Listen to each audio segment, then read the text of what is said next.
안녕하십니까. 안녕하세요. 반가워요, 성호 씨. 네, 반갑습니다. 오래간만에 왔네요. 네. 네. 전학생 왔어요. 전화 공부예요? 네. 네. 잠시 수업을 너무 많이 듣고 싶어가지고 왔습니다. 그래요? 네. 굉장히 겸손하게 얘기를 하네요. 굉장히 겸손하죠? 네. 이렇게 또 새로운 사람이 오면 네. 굉장히 고마운 일이죠. 네. 그것이. 왜냐하면 새로운 사람은 언제나 새로운 이야기를 가지고 오기 때문에. 역시. 얘기 좀 해봐. 그러게요. 그동안 어떻게 살았어? 새로 이야기를 좀 해봐. 새로운 이야기, 또 새로운 질문 방식, 이런 것들을 가지고 오죠. 그래서 새로운 존재가 온다는 건 굉장한 일입니다. 네, 환영합니다. 감사합니다. 네. 환영합니다. 네, 네. 고마워요. 뭐 신고식 같은 거 안 하나요? 네. 신고식? 네. 혹시 뭐 몽둥이 준비하고 있나요? 그 발바닥을 때린다거나. 오늘 수업 미가 1강 사마리아와 예루살렘을 애도함. 오늘부터 우리가 공부를 해야 하는 책이 네. 미가서. 미가. 미가서. 소예언서 가운데 굉장히 중요한 의미를 갖거든요. 그런데 여러분, 혹시 추축 시대라는 말을 들어본 적이 있습니까? 혹은 추축 혹은 차축 시대라고 하는 말. 춘축 전국 시대는 들어봤어도 추축 시대는 못 들어봤네. 그렇죠. 그런 네. 얘기는.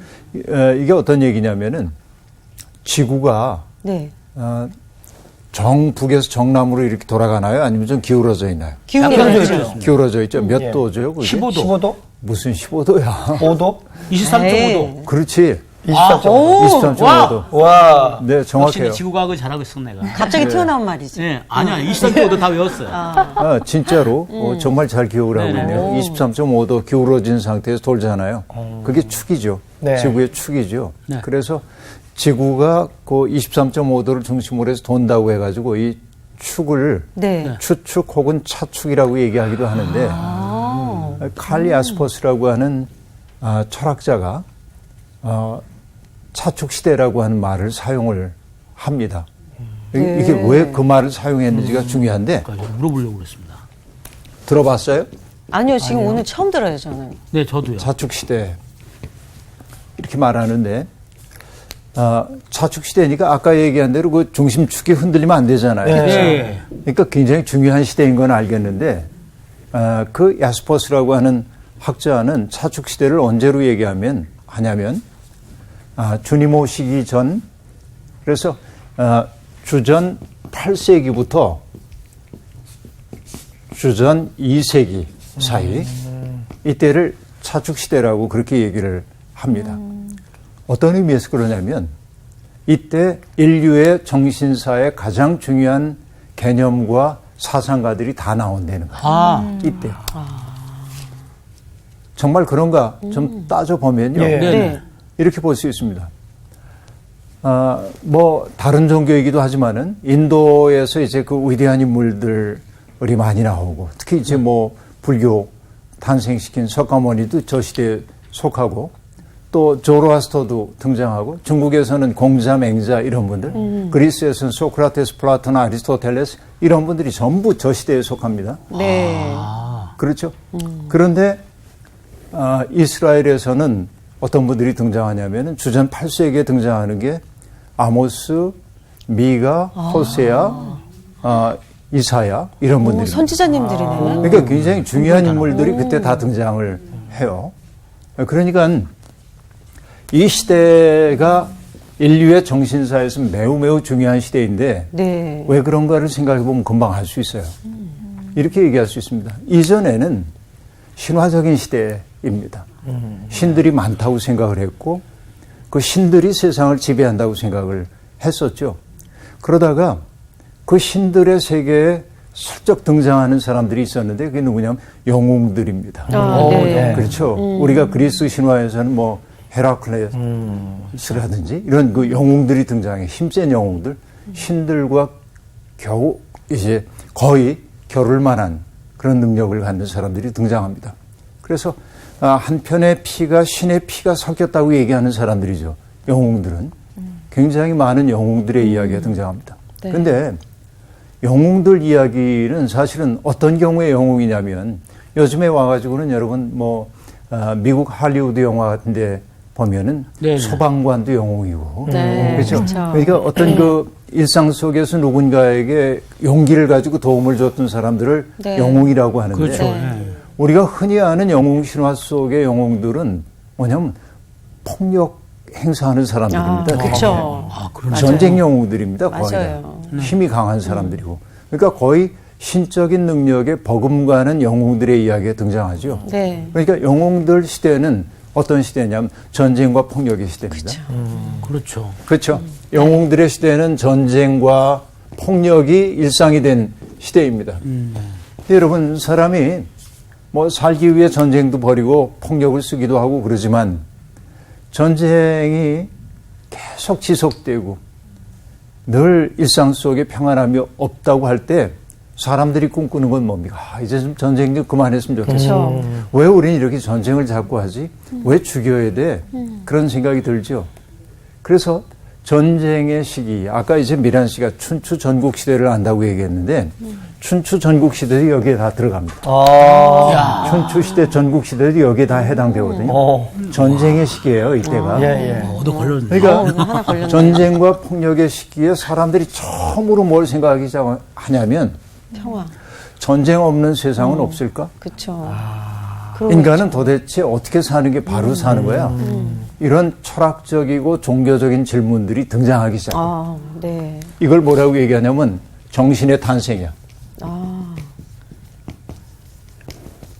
만약에 이런 게 없었다면 위대한 정신이 탄생할 여지가 별로 없습니다. 네. 그렇죠. 그래서 이때 등장한 것이 뭐냐면은 철학, 종교, 신학 이런 것들이 다 등장해요. 그러니까 아까 언급했던 그런 분들이 이 시기에 다 등장하죠. 네.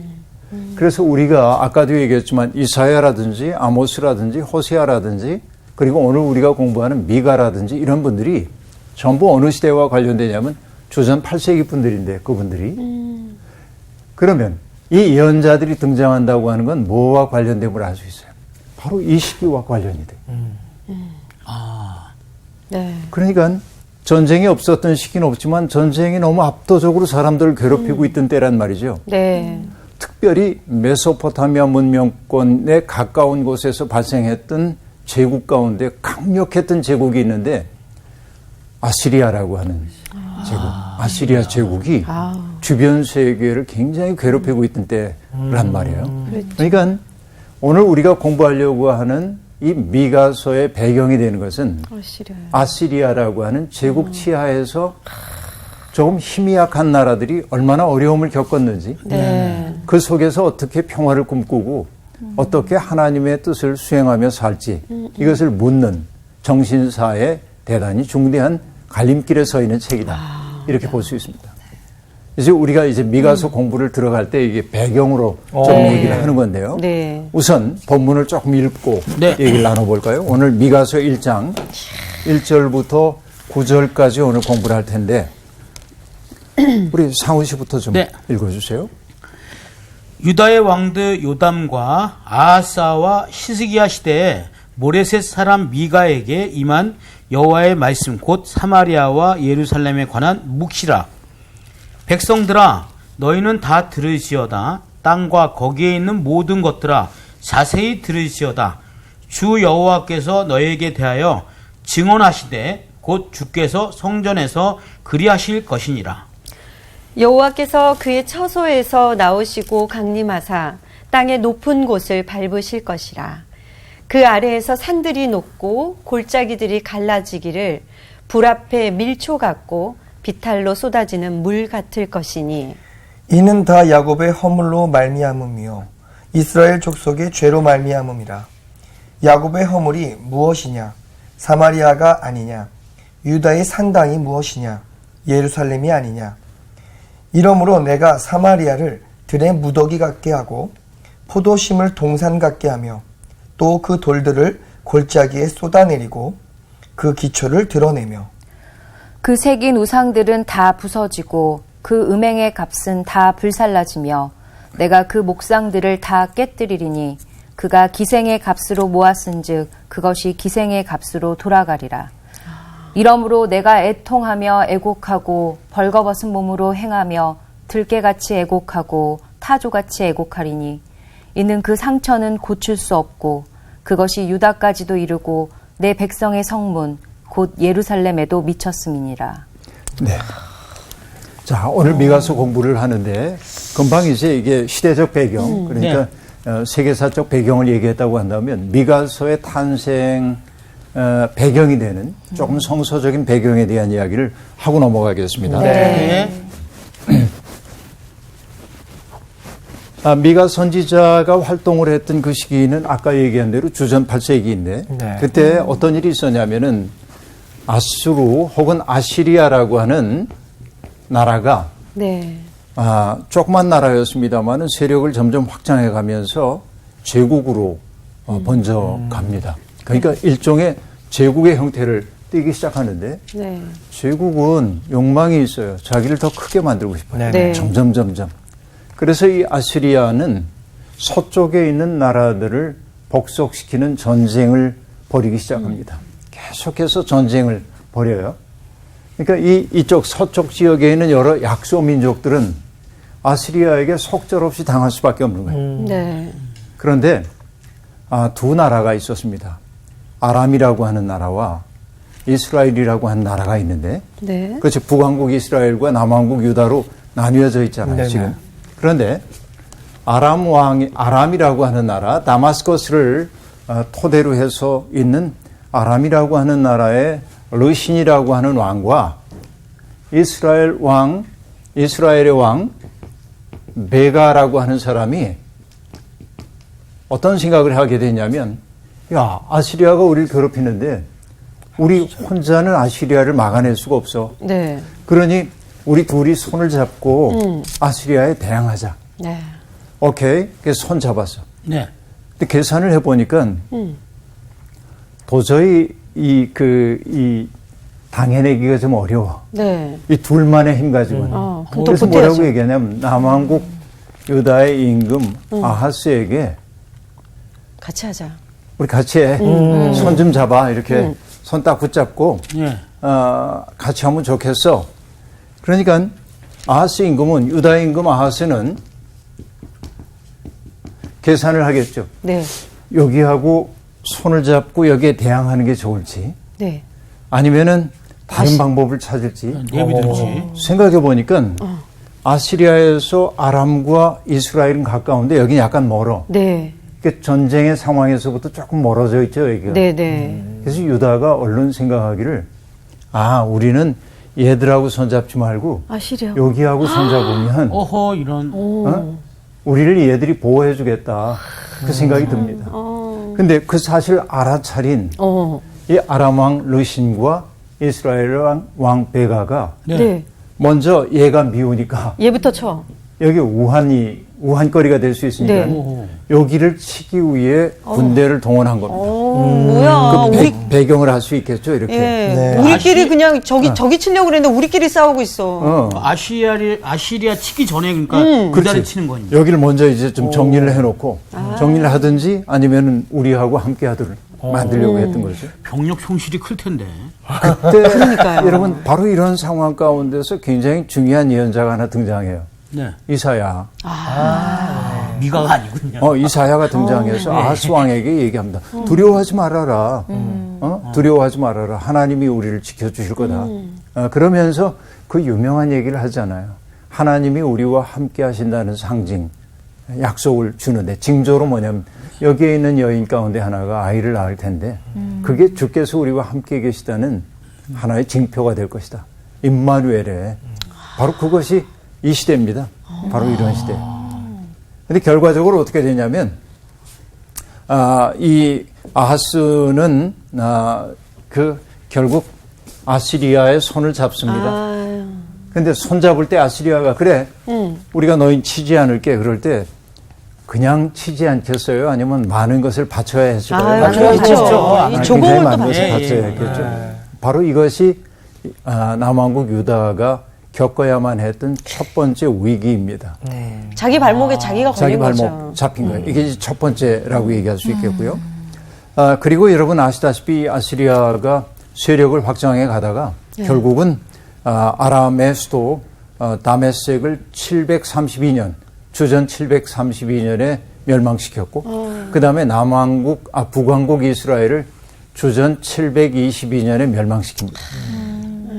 그러니까 정말 아시리아의 제국의 야욕을 막으려던 그들의 시도가 속절없이 무너지게 되죠. 그러면은 유다는 어떻게 보면은 전략적으로 잘한 것처럼 생각이 되기도 해요. 그렇죠. 근데 우리 그런 말 있잖아요. 순망치한.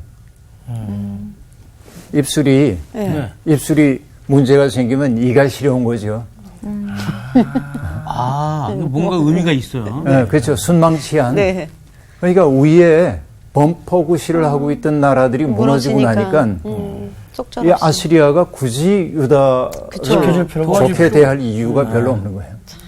그래서 아시리아는 제국의 욕망을 충족시키기 위해서 유다는 일단 남겨두고 주변에 있는 옛날에 블레셋에 속했던 나라들을 다 치기 시작합니다. 하나 둘.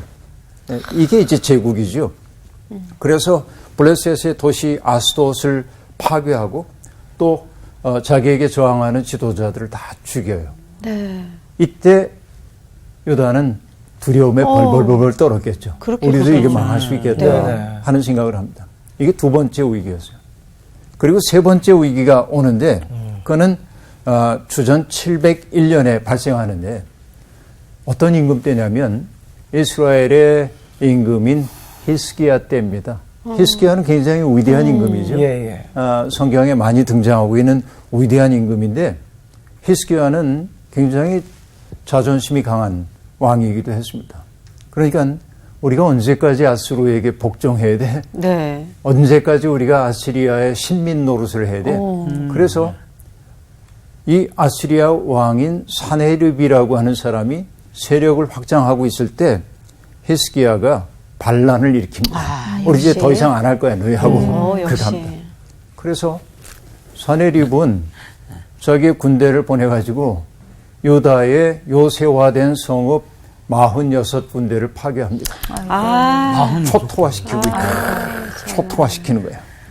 그리고 그 중에 굉장히 중요한 도시였던 라기스도 다 파괴가 됩니다. 그런데 그 라기스가 어디에서 가깝냐면 미가의 고향인 모레셋에 매우 가깝습니다.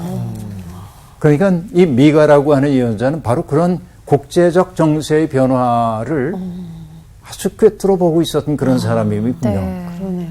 바로 그런 시기였다는 얘기예요. 이게 이제 미가서의 예언의 배경이 됩니다. 퀴즈인데요. 미가의 이름 뜻이 뭘까요? 미가. 미가?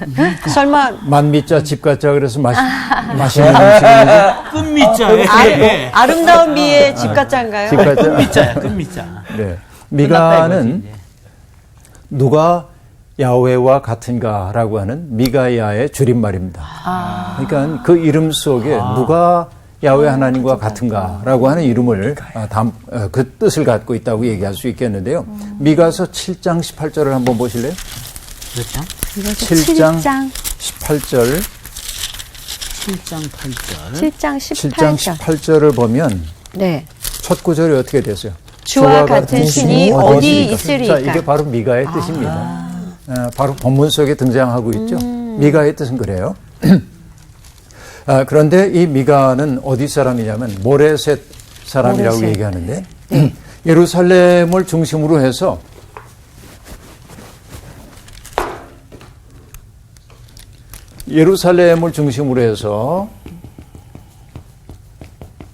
남서쪽으로 35km쯤 떨어진 곳에 모레셋이라고 하는 것이 있습니다. 35km 정도 떨어진 곳에. 그러니까 한 100리 가까이 그렇게 된다고 얘기할 수 있겠죠. 그리고 사실 저 지역은 어디냐면은 세펠라 지역이라고 얘기하는데 해안지대에서부터 여러분 지중해가 이렇게 있잖아요. 지중해 바다입니다. 네. 해안 지역은 낮죠. 네. 근데 점점 지형이 이렇게 이제 올라가서 예루살렘이 있는 곳은 뭐냐면 상당히 높은 고원지대입니다. 베들레헴도 그렇고 그 중산간 지역을 세펠라 지역이라고 얘기하고 있는데 거기 평야지대라고 말할 수 있어요. 그 중에 하나라고 말할 수 있겠습니다. 그러니까 이 미가는 바로 그 지역 모레셋 지역의 원로였던 것 같아요. 사람들에게 상당히 존중을 받는 사람이었던 것으로 보입니다. 그래서 그는 자기 사회가 얼마나 위기 속에 있는지 아까 얘기한 대로 아시리아의 제국적 욕망 때문에 자기들이 얼마나 큰 위협 속에 있는지를 체감하고 있었고 그러니까 그는 적어도 자기에게 주어져 있는 어떤 삶의 자리 거기에만 몰두하고 사는 사람이 아니라 시대 전체를 이렇게 바라보고 있었어요. 그래서 여러분 예언서 공부할 때 내가 얘기했던 거 기억나요? 예언자는 어떤 사람입니까? 하나님의 눈으로 역사를 주석하는 사람이라고 얘기한 적이 있죠. 네. 그러니까 하나님의 눈으로 역사를 바라보는 거예요. 그러니까 우리 시대가 지금 어떻게 되겠다는 걸 가장 예민하게 알아차리는 사람이란 말이죠. 네. 그러니까 미가는 그런 사람이었습니다. 근데 보니까 아시리아가 그런 제국의 욕망을 가지고 자기들을 괴롭히고 있을 때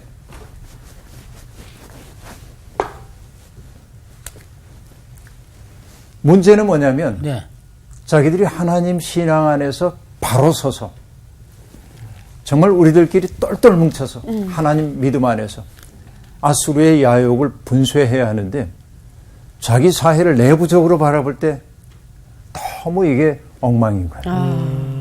사람들이 서로 사랑하지도 않고 정의와 공의를 시행하지도 않고 그러니까 이 사회가 푸석푸석한 거예요. 내실이 튼튼하지 않군요. 언제든지 무너질 수 있는 그런 가능성이 있는 사회로 변해가고 있는 것을 그는 통찰하고 있는 것이고 그 구조적인 원인이 무엇인지도 그는 꿰뚫어보는 눈을 가지고 있었던 사람입니다.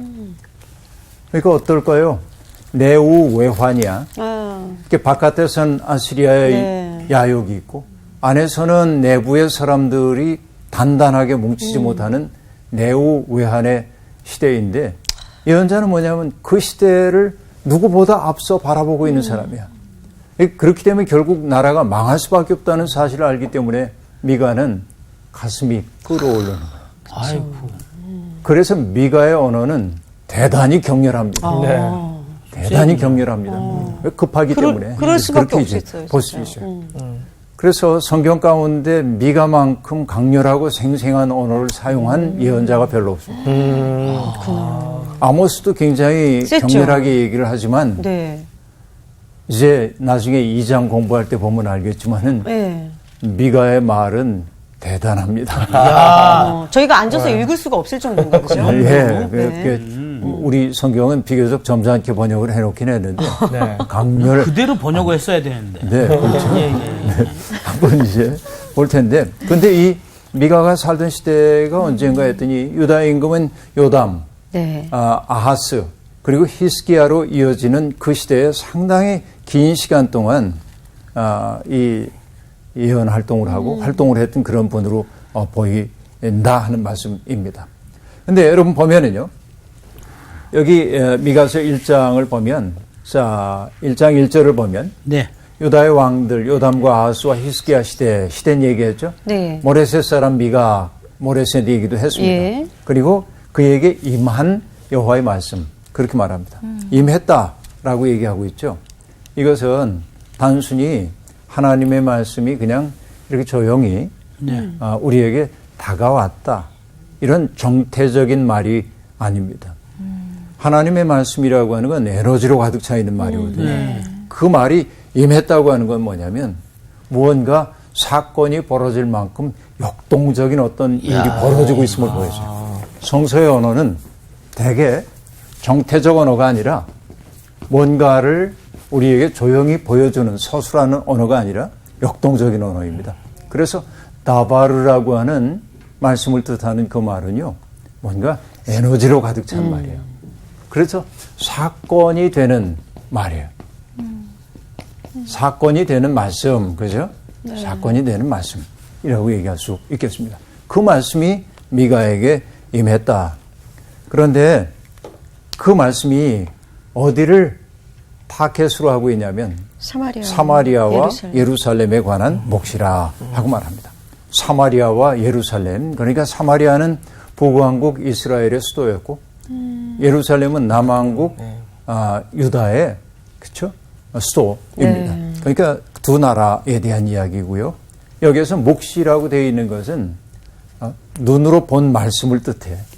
그러니까 이걸 봄으로써 예언자는 다른 사람 눈에 보이지 않는 것을 이미 보고 있음을 이 말 속에서 이미 보여주고 있습니다. 옛날에 영화 가운데 포세이돈 어드벤처라고 하는 영화가 있었는데요. 타이타닉호를 모델로 삼았다는 얘기도 있긴 있습니다. 근데 보면은 이제 12월 31일 날이에요. 배가 한참 항해하고 있습니다. 이제 얼마 지나지 않으면 새해가 와요. 그래서 사람들이 전부 모여가지고서는 축하 축제를 벌이고 있습니다. 그 샴페인 터지고 이러고 이제 막 카운트다운을 해요. 네. 이제 10초, 9초, 8초 그러고 카운트다운 하고 있는데 조정실에서는 심각한 상황이 벌어집니다. 왜냐하면 거대한 파도가 몰려오고 있는 거죠. 파도인지 빙하인지 어쨌든 이 배가 피할 수 없는 거예요. 네. 근데 뭐냐면 오로지 누구만 보고 있냐면 그 조타실에 있는 선장과 몇 명만 보고 있고 나머지는 뭡니까? 어떤 일이 벌어지는지도 모르고 여기서 그 축제를 즐기고 있는 거예요.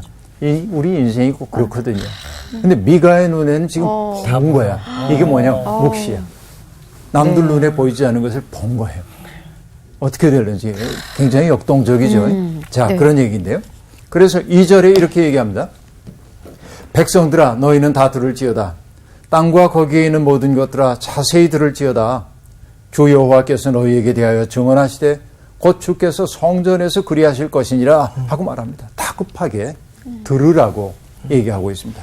그것도 그냥 들을지어다가 아닙니다. 두 번째는 뭐라고 해요? 자세히 들을지어다. 자세히.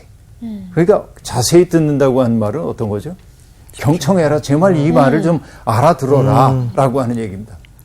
그런데 그 말을 들으라고 요구되고 있는 명령의 대상은 누구냐면 첫째는 백성들입니다. 그죠? 네. 백성들아 하고 얘기하니까. 네. 그리고 또 뭐라고 얘기해요? 땅과 거기 있는 모든 것들아 라고 얘기합니다. 그러면 여러분 땅과 거기에는 모든 것들은 뭘 뜻할까요? 짐승, 나무 이런 거? 네, 그것도 얘기할 수 있지만 사실은 뭐냐면은 세상 만민을 뜻하는 거예요. 그러니까 땅에 살고 있는 모든 사람들, 하나님과 언약을 맺었던 백성들뿐만 아니라 이 땅에 살고 있는 모든 사람들아 좀 들어라. 이게 여러분 자꾸 들으라고 얘기하는 까닭이 뭐냐면 안 들으니까. 안 들으니까 워낙. 그렇죠. 안 들으니까. 인간들은 원래 좀. 이 간절함이 묻어나네요. 그렇죠. 안 들어. 안 들어요. 그러니까 하나님의 선포는 세상 모두와 연결되어 있는데 근데 흥미로운 것이 뭐냐면 주 여호와께서 너희에게 대하여 증언하시되라고 얘기합니다. 하나님이 여기에서 뭐로 등장합니까? 증인으로 네. 등장하고 있습니다. 여러분 하나님이 증인이 돼요? 이게 재미있는 얘기이잖아요. 증인, 하나님이 증인이 되어서 이 땅에 오신다 하는 얘기. 그러면 하나님은 사실은 심판하시는 분인데 네. 증인이라는 게 이상하잖아요. 그렇죠. 그러면 하나님이 증인이신 까닭이 있습니다. 하나님은 그 백성과 언약을 맺으신 언약의 파트너이기 때문에 그렇습니다. 그렇죠. 신의 산 계약을 통해서 하나님의 백성과 하나님 사이에 언약이 맺어졌죠. 네. 그러니까 그 언약의 쌍방 당사자입니다. 여기 하나님이 계시고 그리고 여기에는 백성들이 있죠. 네.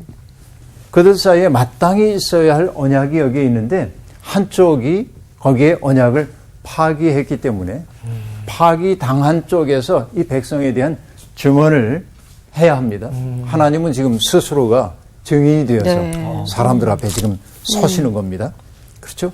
그리고 증언의 장소는 어디냐면 주께서 성전에서 그리하실 것이라 하고 말하는데 사실 이 성전은 예루살렘 성전을 뜻한다기보다는 하늘 성전 뜻해요. 그러니까 우주의 주권자이신 하나님이 세상의 중심 속에서 이제 백성들을 향해서 그렇죠? 세상 모든 사람들에게 증인으로서 그들에 대한 이야기를 하게 되는 겁니다.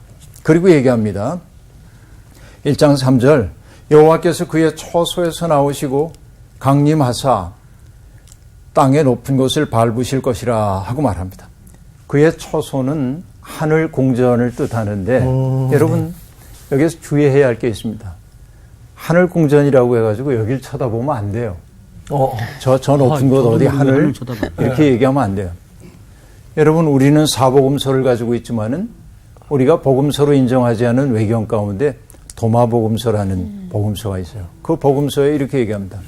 하나님이 하늘에 계시다고 한다면 우리보다 새들이 하나님께 가깝다는 거예요. 그렇잖아요. 그렇죠. 예. 그러니까 이때 얘기하고 있는 하늘이라고 하는 것은 저 푸른 창공 어디 우주 공간 어디를 뜻하는 게 아니고 인간의 생각을 뛰어넘는 하나님의 초월성 네. 그것을 얘기하기 위해서 하늘이라는 표현을 쓰고 있는 거고 그러니까 하늘은 어디에도 있냐면은 저 위에도 있지만 저 아래에도 있는 거예요. 네.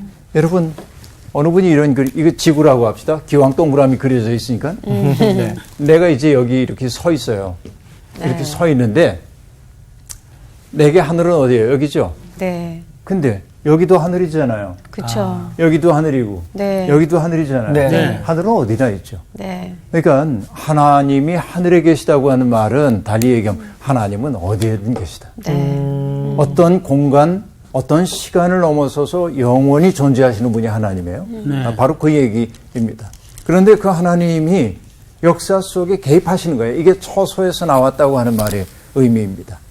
그런데 오시는 하나님이 우리를 보고 흐뭇해하시면 참 좋겠는데 어떻게 오셔요? 땅의 높은 곳을 밟으실 것이라 하고 얘기하고 있습니다. 땅의 높은 곳, 그것은 뭐예요? 주로 이방 산당들이 있는 것입니다. 그렇죠. 이스라엘 신앙에 많은 문제를 일으킨 곳들인데 그것을 밟는다고 하는 것은 뭐예요? 하나님의 뜻을 거스리는 자들에 대한 심판이 수행될 것임을 이 말 속에 담고 있습니다. 네. 그러니까 2절과 3절에서 우리가 보는 것은 하나님은 언약의 파트너인 이 백성들의 그 언약을 깨뜨린 그 행위에 대한 증언인 동시에 그들의 그릇된 행실에 대한 심판자로도 등장하고 있다. 네. 이렇게 얘기를 할 수 있겠습니다. 그리고 얘기합니다.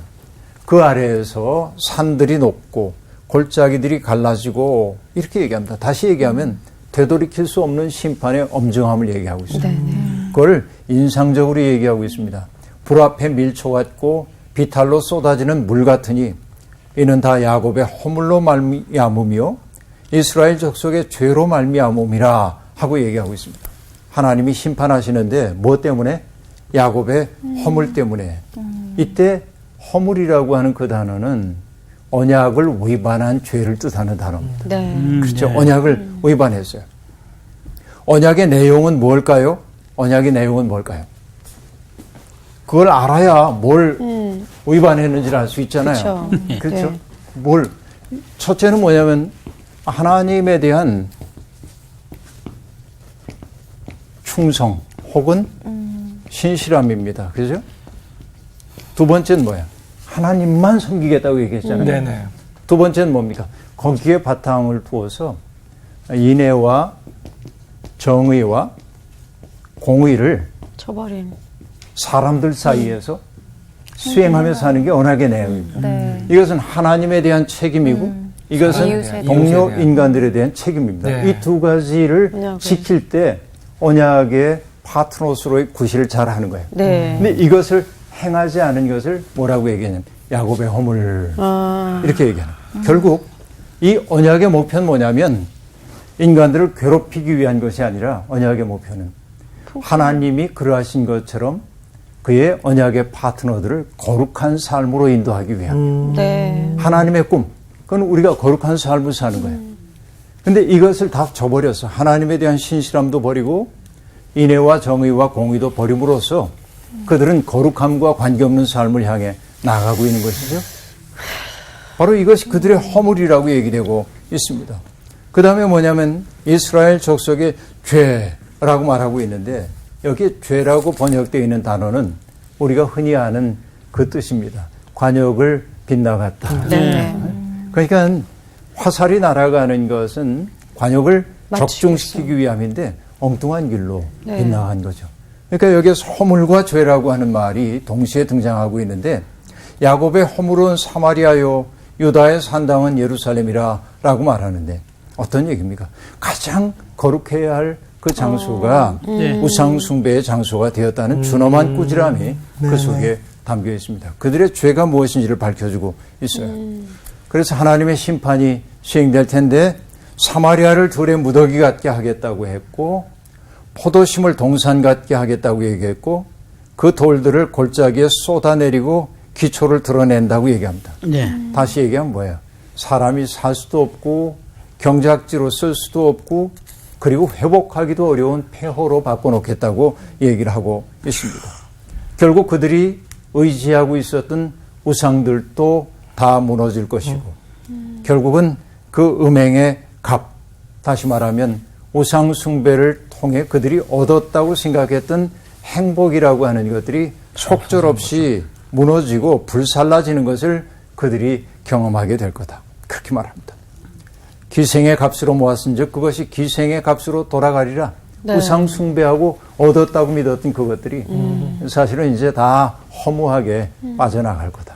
그렇게 얘기를 하고 있습니다. 그래서 예언자는 옵니다. 8절과 9절 보면 이러므로 내가 애통하며 애곡하고 벌거벗은 몸으로 행하며 들깨같이 애곡하고 타조같이 애통하리니 이는 그 상처는 고칠 수 없고 그것이 유다까지도 이르고 내 백성의 성문 곧 예루살렘에도 미쳤습니다. 이렇게 말합니다. 여러분, 예언자는 어떤 존재입니까? 세상의 아픔을 제일 먼저 파괴당할 그 시대를 꿰뚫어 보는 눈을 갖고 있을 뿐만 아니라 하나님의 그 시대의 슬픔 때문에 제일 먼저 슬퍼하는 존재입니다. 그러니까 우리 시대의 종교가 타락했다고 사람들이 흔히 하는 얘기는 뭐냐면 세상에 병든 세상을 바라보면서 그것을 나의 문제인 것처럼 애곡하고 애통하는 마음이 너무 없는 거예요. 네. 우리끼리 그냥 행복하고 우리 하나님 잘 믿어가지고 내가 행복하면 됐지.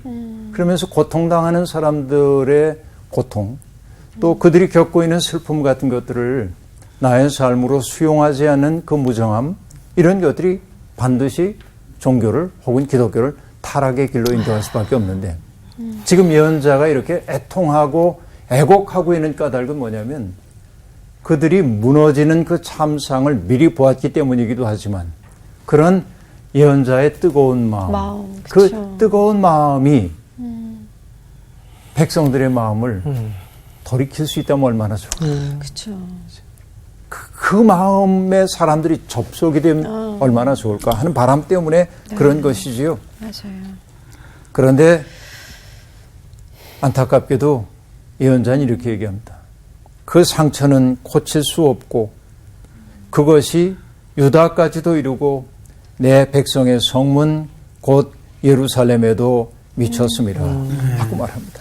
이것이 병적인 징후들이 나라가 망해가는 그 징조가 한두 군데서 나타나는 것이 아니고 총체적으로 지금 등장하고 있다는 얘기입니다.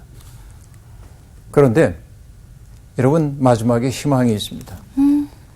그 상처는 고칠 수 없다고 얘기를 했는데 그것이 유다까지도 이루고 예루살렘에도 미치는데 그 앞에 내 백성의 성문 그렇게 얘기하고 있어요.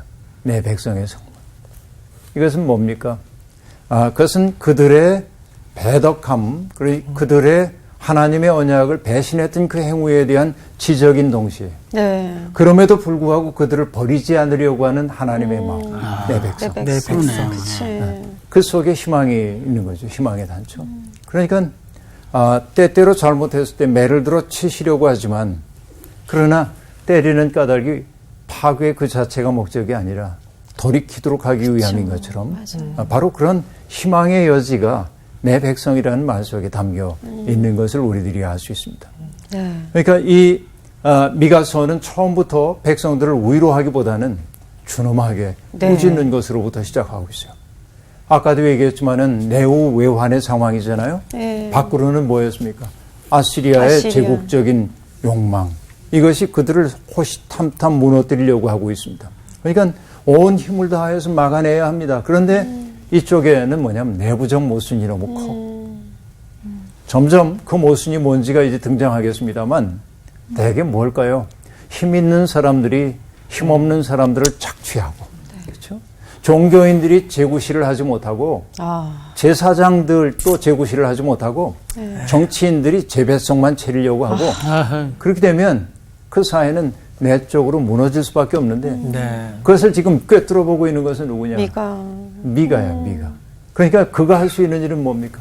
대통령. 외치는 동시에 우는 거예요. 네. 이 뜨거운 눈물이 그에게 있습니다. 오늘 우리가 살고 있는 이 시대를 보고 똑같아요. 정말 그 우리들도 울고 있는지 네.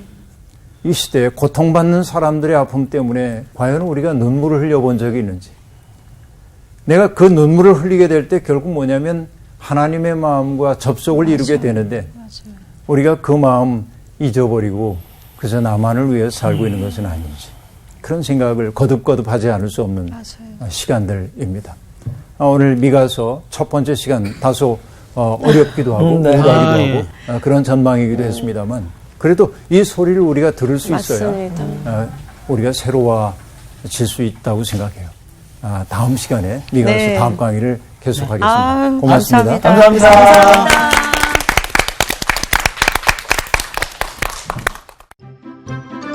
이번 주 퀴즈입니다. 디모데전서에서 바울이 디모데를 남겨놓은 곳은 어느 지역일까요? 1번 에베소, 2번 그레데, 3번 마게도냐. 정답을 아시는 분은 CBS 성서학당 홈페이지에 정답을 올려주시거나 우편으로 보내주시면 됩니다. 선정되신 분들에게는 하나님의 말씀을 전 세계에 보급하는 대한성서공회에서 성경 통독을 위한 최고의 자습서 성경 2.0, 크리스채너티 투데이 1년 정기 구독권, 성경을 쉽고 재미있게 가르쳐주는 성서학당 선생님들의 저서 중 하나를 드립니다.